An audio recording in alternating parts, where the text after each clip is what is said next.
சிறுகடிக்க ஆசை சரியில்ல. அடுத்து வர எபிசோட்ல நம்ம மீனா இருந்துட்டு, "இங்க பாரு நான் என் புருஷனுக்காக மட்டும் தான் நான் இந்த வீட்டுக்கே வந்தேன்.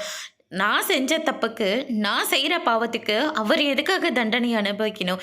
இந்த வீட்ல நான் 1 நாள் 2 நாள் இல்லன்றதுக்கே என் புருஷனுக்கு இந்த வீட்ல சுத்தமா மரியாதை இல்லாம போயிடுச்சு.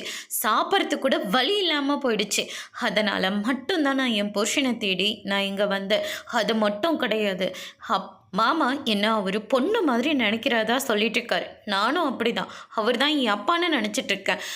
அவங்களும் கஷ்டப்படுத்தக்கூடாதுன்னு தான் நான் இந்த வீட்டுக்கே வந்தேன்.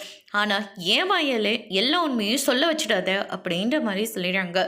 இல்லை மீனா, நீ யார்கிட்டேயும் எந்த ஒரு உண்மையும் சொல்லவே கூடாது. நீ சத்தியம் பண்ணி கொடுத்துருக்கல்ல, மறந்துடாத. அப்படி மீறி ஏதாச்சும் சொல்லணும்னு நினச்சேன்னா கண்டிப்பாக நானும் கிறிஷும் உயிரோடு இருக்க மாட்டோம் அப்படின்ற மாதிரி சொல்லிடுறாங்க.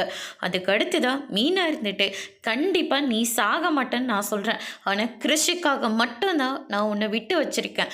தயவு செஞ்சு நீயே எல்லார்கிட்டையும் எல்லா உண்மையும் சொல்லிவிடு, இல்லாட்டி நடக்கிறதே வேறு அப்படின்ற மாதிரி மீனா ரோகிணியை எச்சரிக்கிறாங்க.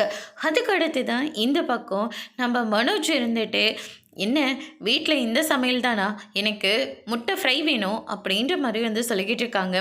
ஏன் உங்கள் ஒய்ஃபு ரோகிணி இருக்காங்களே, அவங்கள செஞ்சு தர சொல்லி நீங்கள் சாப்பிடுங்களேன். மீனா இதுக்காக செய்யணும், முத்து இல்லைன்றதுக்காக மீனாவை வேலை வாங்கலான்னு பார்க்குறீங்களா அப்படின்ற மாதிரி ஸ்ருதி மீனா பக்கமாக மனோஜை பறித்து பயங்கரமாக திட்டிகிட்டு இருக்காங்க.